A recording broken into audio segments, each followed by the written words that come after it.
Hello बच्चों, कैसे हो आप सब। आज हम कक्षा 6 का 18वां पाठ पढ़ने जा रहे हैं।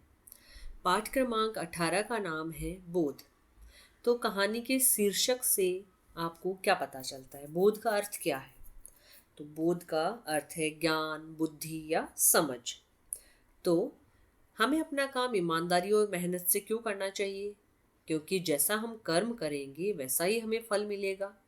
अगर हम अच्छा कर्म नहीं करेंगे, ईमानदारी और मेहनत से हम अगर कर्म नहीं करेंगे तो हमारा फल अच्छा होगा क्या?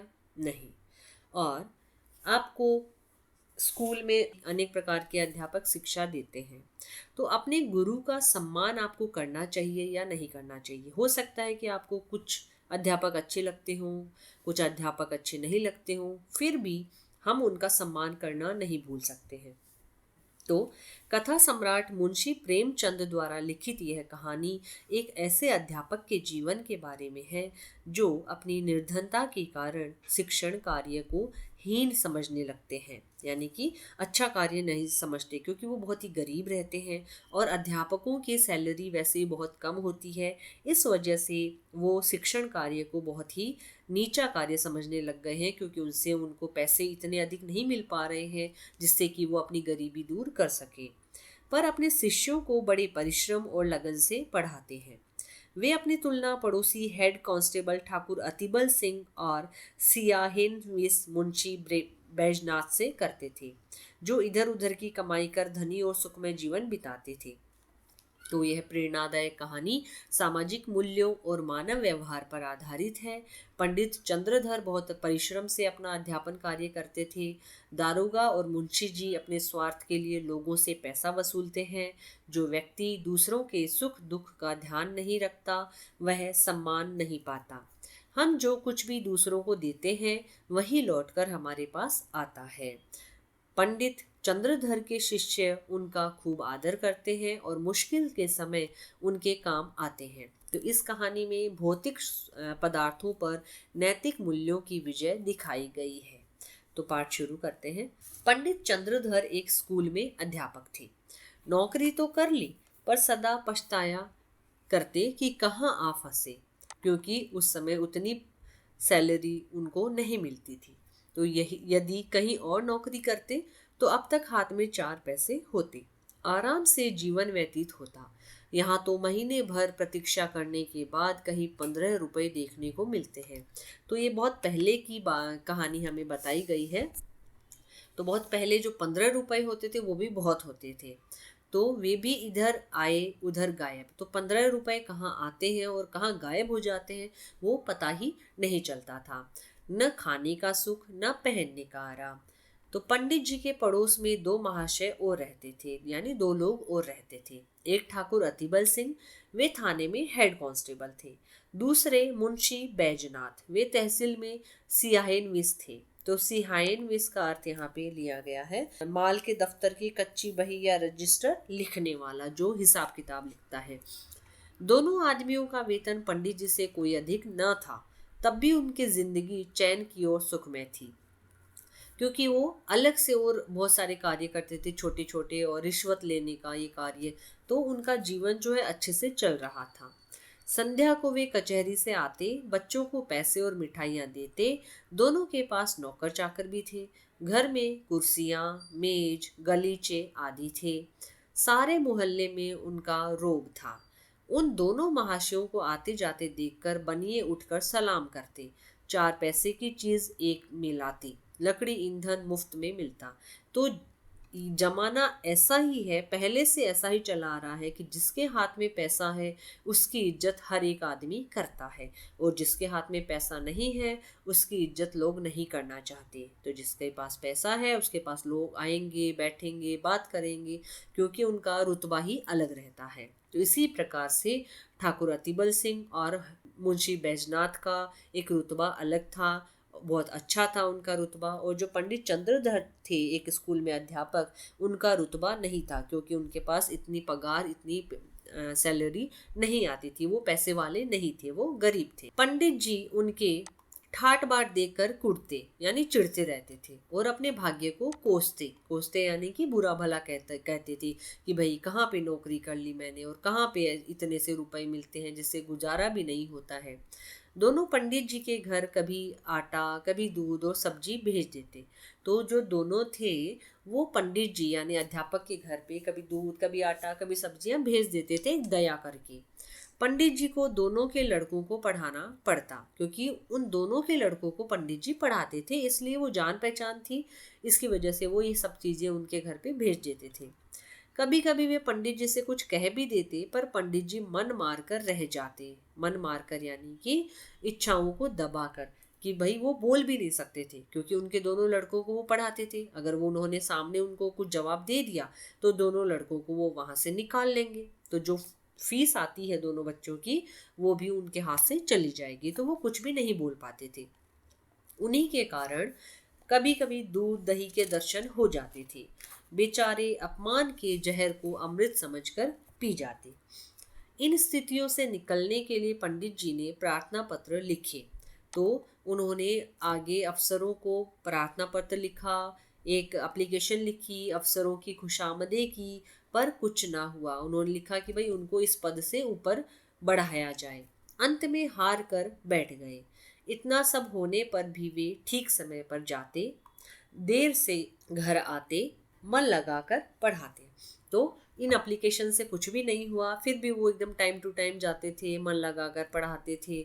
तो इससे उनके अफसर लोग खुश थे। साल में कुछ इनाम देते और वेतन बढ़ाने का जब कभी अवसर आता, अवसर यानी कि मौका मिलता था उनको, तो उनका विशेष ध्यान रखते थे। बस्ती के लोग उनसे संतुष्ट थे। लड़कों की संख्या बढ़ गई थी और पाठशाला के लड़के भी उन पर जान देते थे, यानी कि वो इतना अच्छा पढ़ाते थे, इतने अच्छे इंसान थे। तो जो पाठशाला थी उसमें विद्यार्थियों की संख्या भी बढ़ गई थी और पाठशाला के लड़के उनको बहुत ही चाहते थे, बहुत ही सम्मान देते थे। कोई उनके घर आकर पानी भर देता, कोई उनकी बकरी के लिए पत्तियां तोड़ लाता। पंडित जी इसी को बहुत समझते थे, तो सब उनकी हेल्प करते थे पंडित जी की। एक बार सावन के महीने में मुंशी बैजनाथ और ठाकुर अतिबल सिंह ने परिवार सहित अयोध्या की यात्रा की सलाह की। तो एक बार उन्होंने सोचा सावन के महीने में कि हमें अयोध्या की यात्रा करनी चाहिए। तो किस किस ने सोचा? मुंशी बैजनाथ और ठाकुर अतिबल सिंह ने। तो पंडित जी को भी साथ चलने के लिए कहा उन्होंने कि भाई चलो, तुम भी घूम आओ हमारे साथ में। तो पंडित जी ने मना किया। जब उन लोगों ने खर्च देना स्वीकार किया तो पंडित जी इनकार ना कर सके। तो पंडित जी ने सोचा कि बिना फालतू में खर्चा होगा उतना, और उतने पैसे उनके पास थे नहीं। तो उन लोगों ने कहा कि भाई खर्चा हम दे देंगे। तो पंडित जी फिर इनकार नहीं कर सके, उनके साथ वो चल पड़े। बिल्लोर से रात को 1 बजे गाड़ी छूटती थी। बिल्लोर एक जगह का नाम है, तो वहां से रात को 1 बजे वहां से गाड़ी चलती है। ये लोग खा पीकर स्टेशन पर जा बैठे। जिस समय गाड़ी आई चारों ओर भगदड़ सी मच गई। भगदड़ यानी कि भागम भाग मच गई, दौड़ भाग मच गई। हजारों यात्री जा रहे थे। इस उतावली में, उतावली का अर्थ यहाँ पे लिया गया है जल्दबाजी में, मुंशी जी पहले निकल गए। पंडित जी और ठाकुर साहब साथ थे। वे एक डिब्बे में बैठे। जगह की बड़ी कमी थी, परंतु जिस डिब्बे में ठाकुर साहब बैठना चाहते थे उसमें केवल 4 यात्री थे। तो जिस डिब्बे में ठाकुर साहब को बैठना था उसमें केवल 4 यात्री बैठे थे। तो ठाकुर साहब ने डांट कर एक मुसाफिर यानी कि यात्री को, पैसेंजर को उठने के लिए कहा। तो वह बोला, यह थाना नहीं है, जरा जबान संभाल कर बात कीजिए। तो होता है ना कि जो पुलिस में रहते हैं वो एक थोड़ा सा रौब रखते हैं, हर किसी को डांट देते हैं, हर किसी को वहां से भगा देते हैं। तो वही रौब से, डांटने के भावना से उन्होंने एक मुसाफिर को कहा कि यहाँ से उठ जाओ। तो जो मुसाफिर था वो भी बड़ा समझदार था, तो उसने कहा कि ये थाना नहीं है, तो जबान संभाल के बात कीजिए, आप ऐसे डांट नहीं सकते हैं आप। तो ठाकुर बोले, तुम कौन हो जी? तो मुसाफिर ने कहा, हम वही हैं जिन पर आपने जासूसी का अपराध लगाया था, जिनसे आप 25 रुपए लेकर टले थे। यानी कि जो ठाकुर साहब थे वो तो रिश्वत लेते थे। तो मुसाफिर ने उनको बताया कि हम तो जासूसी का अपराध आपने लगाया था, हम वही हैं, और आपने 25 रुपए हमसे रिश्वत के रूप में लिए थे और हमें छोड़ा था। तो इतने में दूसरा लेटा हुआ यात्री जोर से ठहाका मारकर हंसा, यानी जोर जोर से वो हंसने लग गया और बोला, अरे दारोगा साहब, आप ही नीचे क्यों नहीं बैठ जाते? यह थाना थोड़े ही है कि आपके राज में फ़र्क पड़ जाएगा। तो फ़र्क का अर्थ है अंतर। तो यहाँ पे दारोगा साहब का वो मजा ले रहे थे। तो क्योंकि दारोगा साहब का यहाँ पे थाना नहीं था तो वो कुछ भी बोल सकते थे उनको। तो कहा कि आप ही नीचे बैठ जाइए, क्या फ़र्क पड़ेगा आपको, तो यहाँ पे आपका थाना थोड़ी है जो लोग देख रहे हैं। मैंने तुम्हारा क्या बिगाड़ा है, मैंने तो तुम्हारी सूरत भी नहीं देखी, ठाकुर साहब ने कहा। जो वो लेटे लेटे आदमी बोल रहा था ना, उसको कहा ठाकुर साहब ने। तो दूसरा मुसाफिर, आपने मेरी सूरत भले ना देखी होगी पर आपके डंडे ने देखी है। इसी गांव के मेले में आपने मुझे बिना बात डंडे लगाए थे। तो अब वहां पे बैठे जो दो आदमी थे उनसे बदला लेना चाहते थे वो। तो उन्होंने कहा कि आपने बिना वजह है मुझे इस मेले में, इस गांव का जो मेला लगा था उसमें आपने मुझे बिना वजह डंडे मारे थे। तो आपने मेरी सूरत भले ही ना देखी हो लेकिन आपकी डंडे ने ज़रूर देखी है। तो यह कहकर उसने और भी पांव फैला लिए। उन्होंने सोचा कि यहाँ पे तो वो क्या ही कर लेंगे, यहाँ पे उनका थाना नहीं है। पंडित जी अब तक चुपचाप खड़े थे, डरते थे कि कहीं मारपीट ना हो जाए। वो सीधे साधे अध्यापक थे तो उनको डर लग रहा था कि कहीं इनमें मारपीट ना हो जाए। तो वो शांति से खड़े खड़े सब सुन रहे थे। अवसर पाकर ठाकुर साहब को समझाया। जो ही तीसरा स्टेशन आया ठाकुर साहब ने बाल बच्चों को वहां से निकालकर दूसरे डिब्बे में बिठाया। उधर दोनों ने उनका सामान उठाकर जमीन पर फेंक दिया। तो तीसरा डिब्बा आते ही ठाकुर साहब ने बाल बच्चों को वहां से उठाकर दूसरे डिब्बे में बिठाया। तो इधर दोनों ने ही उनका सामान जो है वो जमीन पर फेंक दिया था।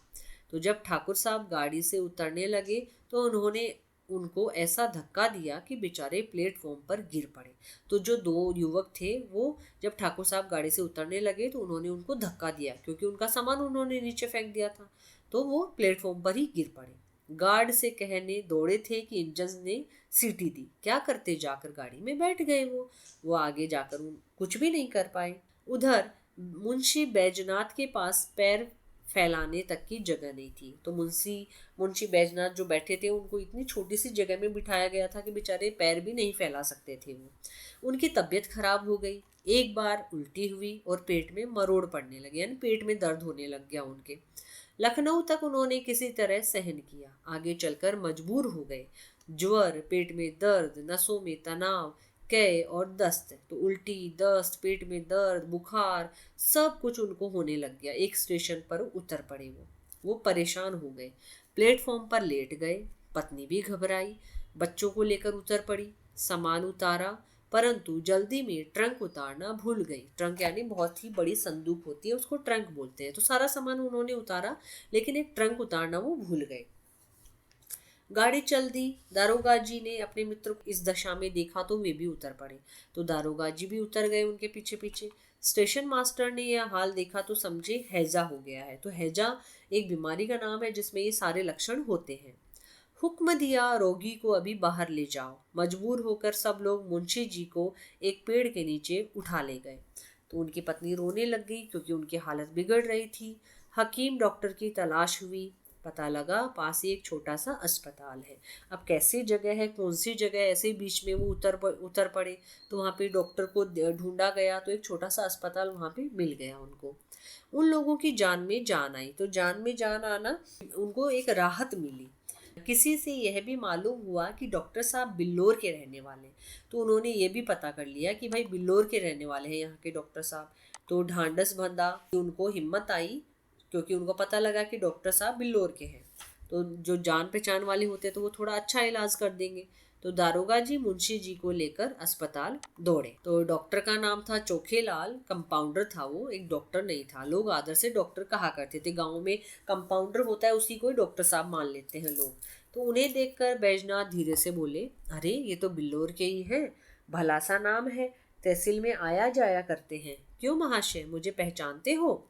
तो चोखेलाल बोले, जी हाँ, खूब पहचानता हूँ। जब मैं तहसील में लगान भरने जाता हूँ आप डांट कर अपना हक वसूल कर लेते हैं। ना दूँ तो शाम तक खड़े रहना पड़े। अब मेरी फीस के 10 रुपए निकालिए और दवा लेकर चलते बनिए। तो देखिए यहाँ पे जो डॉक्टर हैं वो भी बदले की भावना में खड़े हैं क्योंकि जो दारोगा साहब हैं वो इतने रिश्वतखोर हैं, इतना लोगों को परेशान करते हैं कि हर एक व्यक्ति उनको पहचानता है। तो यहाँ पे जो डॉक्टर हैं वो भी उनको पहचान गए। उन्होंने कहा कि हाँ, तहसील में वो टैक्स भरने आते हैं, लगान भरने आते हैं, तो आप डांट कर हक वसूल कर लेते हैं, अपनी रिश्वत ले लेते हैं, और अगर मैं नहीं देता हूँ तो आप शाम तक खड़े रखते हैं। तो अब मेरी 10 रुपए की फीस निकालिए और यहाँ से चलते बनिए। तो दारोगा जी ने कहा, 10 रुपए? तो चोखेलाल, जी हाँ, और यहाँ ठहरना चाहें तो 10 रुपए रोज की। अब चोखेलाल को ऐसा मतलब मौका मिला है बदला लेने का, उनको सबक सिखाने का, तो वो क्यों छोड़ेंगे। तो दारोगा जी ने बैजनाथ की स्त्री से रुपए मांगे। तब उन्हें बक्से की याद आई। वह तो गाड़ी में ही छूट गया। छाती पीट ली। दारोगा जी के पास भी अधिक रुपए नहीं थे। किसी तरह 10 रुपए निकालकर चोखेलाल को दिए। तो जब पैसे की बात आई तो ट्रंक याद आया उन लोगों को। अब ट्रंक याद आया तो जो बैजनाथ बीवी थी वो रोने चिल्लाने लगी कि भाई ट्रंक तो वहाँ चला गया, पैसे हैं नहीं उनके पास। तो कैसे जैसे करके डॉक्टर को 10 रुपए दिए गए। उन्होंने दवा दी। दिन भर में कुछ फायदा न हुआ। रात को दशा संभली। दूसरे दिन फिर दवा के लिए मुंशी आइन का एक गहना बाजार में बेचा गया। तो अब पैसे थे नहीं, वो ट्रंक के साथ ही वो पैसे चले गए। तो वो इतने परेशान हो रहे थे इतने रास्ते में ही कि जो मुंशी की बीवी थी उनका एक गहना उनको बेचना पड़ा दवा के लिए। शाम तक मुंशी जी की हालत सुधरी। तब रात को गाड़ी में वो फिर से बैठे। अयोध्या पहुंचकर कहीं ठहरने की जगह न मिली। एक साफ जगह देखकर बिस्तर बिछाए गए। इतने में बूंदें गिरने लगी, बिजली चमकने लगी, बच्चे रोने लगे। सब परेशान थे कि कहाँ जाएं। अब अयोध्या तो वो पहुंच गए, लेकिन कहीं पे उनको रहने की जगह नहीं मिली। तो उन्होंने सड़क के साइड में ही एक बिस्तर बिछाया और सोने की कोशिश करने लग गए। इतने में बिजली चमकने लगी, बारिश होने लगी। तो बच्चे डर गए, बच्चे रोने लगे, परेशान हो गए कि कहाँ जाएंगे अब हम। तो अचानक एक मनुष्य नदी की तरफ से लालटेन लिए आता हुआ दिखाई दिया। पंडित जी ने पास जाकर पूछा, क्यों भाई साहब, यहाँ कहीं यात्रियों के ठहरने के लिए जगह मिलेगी। तो उसने पंडित जी को ध्यान से देखा, झुककर पैर छूते हुए बोला, गुरुजी, आपने पहचाना नहीं? मैं कृपाशंकर, आपका पुराना शिष्य। तो देखिए यहाँ पे जो गुरुजी का पुराना शिष्य था वो उनको पहचान गया और उनके पैर छूते हुए कहा कि भाई आपने मुझे पहचाना नहीं है, मैं आपका पुराना शिष्य हूँ। तो पंडित जी की स्मृति जागी। स्मृति यानी कि यादें, मेमोरी जो है वो उनकी जागी। ओहो, तुम कृपाशंकर हो, तब तो तुम दुबले पतले लड़के थे, कोई 8-9 साल के रहे होंगे। तो कृपाशंकर ने कहा, जी हाँ, 9 साल था, 9 साल का था। मैंने वहां से आकर इंटर पास किया यानी 10th पास किया। अब यहाँ सरकारी नौकरी में हूँ। कहिए, आप तो अच्छी तरह से हैं। सौभाग्य है कि आपके दर्शन हो गए। ठहरने की जगह की चिंता न कीजिए, घर चलिए। तो पंडित जी ने कहा, नहीं, मेरे साथ दारोगा जी हैं और सिहायनवीस साहब और उनके बाल बच्चे भी हैं। तो कृपाशंकर कहा, गुरुजी, सबको साथ ले चलिए, मेरा बड़ा मकान खाली पड़ा है, आराम से 2-4 दिन ठहरिए। मेरा परम सौभाग्य है आपकी सेवा करने का कुछ अवसर मिला। तो यहाँ पे देखिए पंडित जी की कितनी इज्जत है, पंडित जी ने कितनी इज्जत कमाई है कि एक पुराना शिष्य उनको मिला और उन सब को वो अपने घर पे ले जाने के लिए तैयार था। तो कृपाशंकर ने कई कुली बुलाए, सामान उठवाया और सबको अपने मकान पर ले गया। साफ सुथरा घर था। नौकर ने झटपट चारपाइयां बिछा दी। घर में पूरियां पकने लगी। कृपाशंकर हाथ बांधे सेवक की भांति दौड़ता था। उनकी सेवा ने सबको मुग्ध कर लिया। तो उसने जो सेवा की उसने सबको इतना मोहित कर दिया कि भाई कोई दूसरा इतनी सेवा नहीं करता। और सब लोग खा पीकर सोए, किंतु पंडित चंद्रधर को नींद नहीं आई। पंडित जी ने आज शिक्षक का गौरव समझा। तो शिक्षक का जो महत्व है, जो सम्मान है, वो आज पंडित जी ने समझ लिया। जो पहले उनको अच्छा नहीं लग रहा था कि इतने से पैसों में क्या पढ़ाना, इतने गुजारा भी नहीं होता है, तो आज शिक्षक का जो महत्व है उनको समझ में आया। उन्हें आज इस पद की महानता ज्ञात हुई। ये लोग 3 दिन अयोध्या रहे। किसी बात का कष्ट ना हुआ। कृपाशंकर ने स्वयं उनके साथ जाकर प्रत्येक धाम के दर्शन कराए। आजकल ऐसे लोग कहाँ मिलते हैं। तीसरे दिन सब चलने लगे तो वह स्टेशन तक पहुंचाने आया। गाड़ी ने सीटी दी तो उसने सजल नेत्रों से, सजल का अर्थ यहाँ पे लिया गया है आंसू भरे, यानी दुखी हो गया वो, इतना वो गुरु जी की आज्ञा का पालन करता था, उतना वो गुरु जी का सम्मान करता था। तो सजल नेत्रों से पंडित जी के चरण छुए और कहा, इस सेवक को याद करते रहिएगा। तो पंडित जी घर पहुंचे तो उनके स्वभाव में बहुत परिवर्तन आ गया, बहुत ही बदलाव आ गया। उन्होंने फिर कभी किसी दूसरे विभाग में जाने की चेष्टा नहीं की, जाने की कोशिश भी नहीं की, क्योंकि वो इस विभाग में बहुत ही खुश रहने लग गए थे। आगे हमारे पास है श्रुतलेख के लिए शब्द। तो श्रुतलेख के लिए हमारे पास शब्द है हेड कांस्टेबल, सियाहिनवीस, खुशामदे, उतावली, फर्क, प्लेटफॉर्म, कंपाउंडर, बिल्लोर, मुंशी आइन, सौभाग्य, चारपाइयाँ और चेष्टा। अभी हम बढ़ते हैं मौखिक और लिखित प्रश्नों की ओर। तो मौखिक का पहला प्रश्न है, पंडित चंद्रधर क्यों पछताते थे? पंडित चंद्रधर शिक्षक होने के कारण पछताते थे, क्योंकि उनकी आमदनी बहुत कम थी। ख है, वे मुंशी जी और ठाकुर जी के व्यवहार को क्यों सहन करते थे? पंडित चंद्रधर अपने पड़ोसी मुंशी जी और ठाकुर जी के व्यवहार को इसलिए सहन करते थे क्योंकि वे कभी कभी पंडित जी के घर आटा, दूध और सब्जी आदि भेज देते, जिससे पंडित जी के बच्चे भी ढंग से खा पी लेते थे। ग है, मुसाफिरों ने ठाकुर साहब के साथ कैसा व्यवहार किया? तो मुसाफिरों ने ठाकुर साहब के साथ बुरा व्यवहार किया। एक यात्री ने उन्हें नीचे बैठ जाने को कहा, दो यात्रियों ने उनका सामान उठाकर जमीन पर फेंक दिया। जब दारोगा जी गाड़ी से उतरने लगे तो उन्हें ऐसा धक्का दिया कि बेचारे प्लेटफॉर्म पर गिर पड़े। घ है, मुसाफिरों ने दारोगा जी को जगह क्यों नहीं दी? मुसाफिरों ने दारोगा जी को जगह नहीं दी क्योंकि एक व्यक्ति पर उन्होंने जासूसी का आरोप लगाया था और एक को गांव के मेले में बिना बात डंडे लगाए थे। वे उसके द्वारा किए गए दुर्व्यवहार का बदला लेना चाहते थे। लिखित का पहला प्रश्न है, पंडित जी अपने छात्रों से कैसा व्यवहार करते थे? तो पंडित जी अपने छात्रों से प्रेम पूर्ण व्यवहार करते थे और उन्हें मन लगाकर पढ़ाते थे। ख है, अपमान के जहर को अमृत समझकर पी जाते। यह वाक्य किसके लिए और क्यों कहा गया? यह वाक्य पंडित चंद्रधर के लिए कहा गया है। वे मुंशी जी और ठाकुर जी के अपमानजनक शब्दों को चुपचाप सहन कर लेते थे, क्योंकि उनके यहाँ से कभी कभी आटा, दूध, सब्जी आदि मिल जाती थी। इन चीज़ों से उनकी कुछ सहायता हो जाती थी। खूब पहचानता हूँ डॉक्टर चोखेलाल के कथन का क्या अभिप्राय था? डॉक्टर चोखेलाल के इस कथन का अभिप्राय था कि वे उन्हें अच्छी तरह जानते थे। कचहरी में लगान भरने जाने पर मुंशी बैजनाथ डांट डपट कर पहले अपने पैसे रखवाते, फिर लगान के। चोखेलाल इसे ठीक नहीं समझते थे, पर मजबूरी में उनको रुपए देने पड़ते थे। घ है, कृपाशंकर हाथ बांधे सेवक की भांति दौड़ता था। क्यों? कृपाशंकर अपने अध्यापक का बहुत आदर करता था, क्योंकि वे बड़े प्रेम से अपने शिष्यों को पढ़ाते थे। आज कृपाशंकर को अवसर मिला था कि वह अपने गुरु की कुछ सेवा कर सके। वह सेवक की भांति उनकी सेवा कर रहा था और इसमें कोई कमी नहीं रहने देना चाहता था। अगला है, आशय स्पष्ट कीजिए। पंडित जी ने आज शिक्षक का गौरव समझा। उन्हें आज इस पद की महानता ज्ञात हुई। अपने एक पुराने शिष्य से मिले आदर सम्मान के कारण पंडित जी अपने अध्यापक होने के पछतावे को भूल गए। वे शिक्षक के गौरव को समझ गए थे।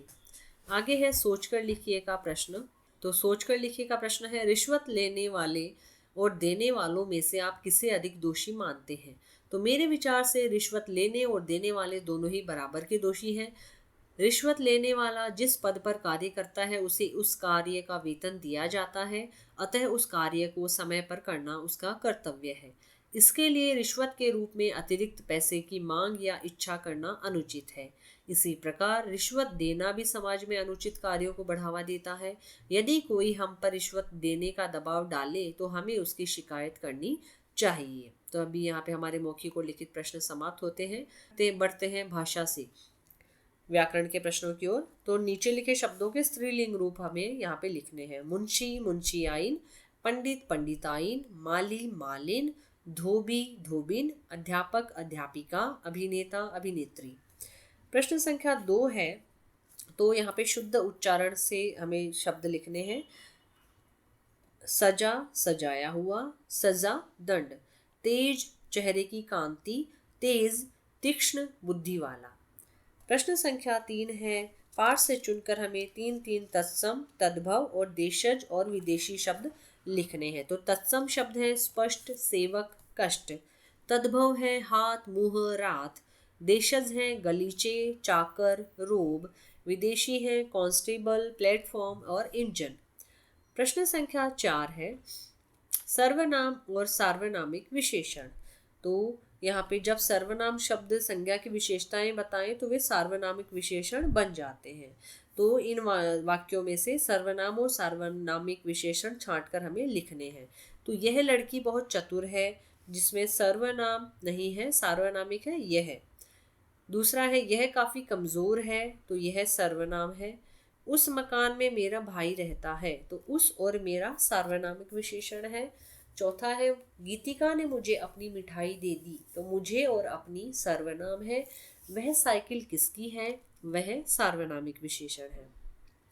प्रश्न संख्या 5 है की और की का प्रयोग करना है हमें यहाँ पे। आज हम पढ़ेंगे कि महान कैसे बने।